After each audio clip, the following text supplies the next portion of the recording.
Bonjour à toutes et à tous. On se retrouve sur le plateau de Cardio Online pour ces fameuses JESFC 2022 en présentiel. On est là, on se voit.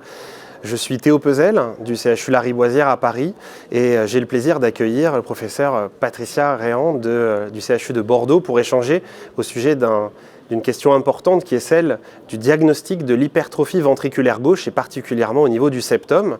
Patricia, est-ce que vous pouvez nous expliquer en pratique comment poser le diagnostic d'HVG et particulièrement au niveau du septum? Eh bien, tout d'abord, l'hypertrophie ventriculaire gauche, par définition, c'est une épaisseur de paroi qui est supérieure à 11 mm, avec bien sûr des conditions qui peuvent être ajustées en fonction de l'effort physique ou des populations. Il faut tenir compte qu'il peut y avoir des erreurs, des risques d'erreur quand on fait la mesure. Il faut éviter notamment la bandelette modératrice du ventricule droit qui vient s'accoler contre le septum et qui peut amener à surestimer l'épaisseur, et puis également les petites bandelettes paraseptales qui peuvent courir et venir s'insérer sur la partie basale du septum interventriculaire. Alors j'ai un patient, j'ai cette hypertrophie ventriculaire gauche qui est présente selon ses critères et il s'avère que ce patient est un grand sportif, il fait plus de 10 heures de sport par semaine. La grande question, comment faire en pratique la différence entre un cœur peut-être pathologique d'une véritable cardiomyopathie avec simplement un cœur d'athlète, Patricia? Eh bien, tout d'abord, normalement, en cas de cardiomyopathie hypertrophique, on doit avoir des épaisseurs de paroi qui sont de l'ordre de plus de 15 mm en cas de forme isolée ou de plus de 13 mm à partir du moment où il y a une histoire familiale.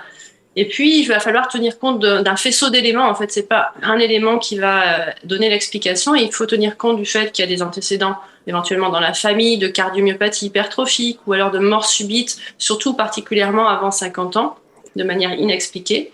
Il faut tenir compte des anomalies éventuelles qu'il peut y avoir à l'électrocardiogramme, notamment s'il y a une HVG électrique avec des ondes T négatives. Il faut tenir compte de l'imagerie.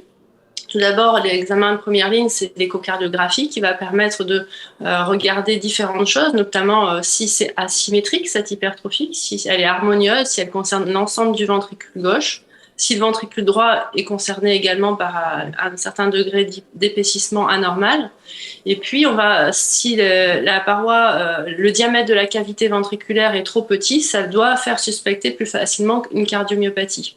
Il y a également des paramètres comme l'appareil sous-valvulaire mitral, le fait qu'il y ait un obstacle à l'éjection au repos ou provoqué par le Valsalva ou l'effort, et puis des petites anomalies comme des cryptes qui peuvent alerter pour évoquer une cardiomyopathie hypertrophique. Et puis on a l'IRM cardiaque qui peut apporter également des éléments importants, notamment avec la caractérisation tissulaire, les rehaussements tardifs, le TR mapping qui vont montrer des anomalies qui ne doivent pas se voir chez un cœur de sportif.